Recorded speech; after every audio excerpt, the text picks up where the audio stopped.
আমার বাড়িঘর লুটপাট করা হয়েছে। আমি পিরোজপুরে বিএনপি নেতা সহ অন্যান্যদেরকে বলেছি যে 5 তারিখের যে ঘটনা ঘটছে তো ঘটছে, এখন জানুয়ারিতে এসে সেই অগস্টের পর জানুয়ারি নতুন করে আবার আমার বাড়ি লুটপাট করবে, আমাকে প্রোটেকশন দেন, সাহায্য করেন।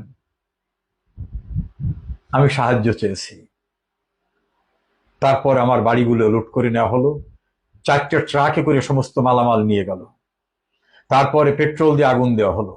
আমার ছোট ভাই উপজেলা চেয়ারম্যান এস.এম. নুর আলম সিদ্দিকী শাহীন, তার বাড়ির ইট পর্যন্ত খুলে নিয়ে গেছে।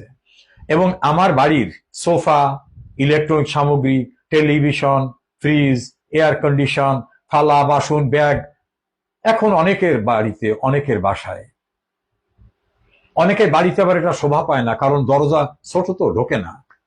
আমার বাসায় ধরেন 300 লোক বসতে পারি এরকম একটা হল রুম ছিল, সেখানে বড় বড় এয়ার কন্ডিশন মেশিন, এটা নিজেদের বাড়িতে বসাতে পারে না, কোথায় বিক্রি করবে সেগুলো নিয়ে ভাঙাড়ির দোকানে বিক্রি করেছে। আমার বাসার বিশাল ফ্রিজ ঘরে ঢুকাতে পারে না, বাগেরহাটে, শীতলমারিতে, ঢাকায় নিয়ে বিক্রি করেছে। আমার বাসার কাপড় চোপড়, অসংখ্য কোট প্যান্ট, আমার স্ত্রীর, আমার ছেলে মেয়ে, আমার পুত্রবধূর থালা বাসন থেকে শুরু করে নিয়ে বিক্রি করছে, কারণ সবটা ব্যবহার করার মতো যোগ্যতা নাই যারা লুটপাট করেছে। তবে যারা লুটপাটে নেতৃত্ব দিয়েছে এবং যারা করিয়েছেন তাদের তো সবাইকে চিনি। আমার বাসায় খুব হাই পাওয়ারের সিসিটিভি ক্যামেরা ছিল, সবকিছু ধারণকৃত আছে আমাদের কাছে। এবং এর থেকে প্রতিকে পাওয়ার জন্য তাদের কারু কারু কাছে ফোন করে অনুরোধ করেছিলাম, তাদের নেতাদের অনুরোধ করেছিলাম, কিন্তু সব অনুরোধ ব্যর্থ হয়ে গেছে। এর কিছু না, সম্পদ কেউ নিয়ে যেতে পারে না, সম্পদ হলো এইটা।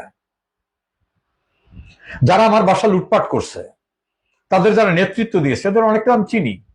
কারু বাবা পুলিশের কনস্টেবল ছিল, 5-6টা ভাই, আয়ের কোনো উৎস নাই, শেষরামি করা। আমার হাত থেকে বহুবার টাকা নিয়ে খাইছে, বিভিন্ন জায়গায় সাহায্য করছে বহুদিন যাবত, তারাই নেওয়া হয়েছে তাদের লোক দিয়ে। ওরা তো আমার কপাল নিতে পারবে না, আমার যোগ্যতা নিতে পারবে না। আমি পৃথিবীর যেখানে যাব সেখানে আমি টিকে থাকতে পারবো। আজকে আমি ইউনাইটেড কিংডমে আছি, আমি এখন ব্যারিস্টার, আমি এখানে আইন পেশায় যুক্ত হয়েছি।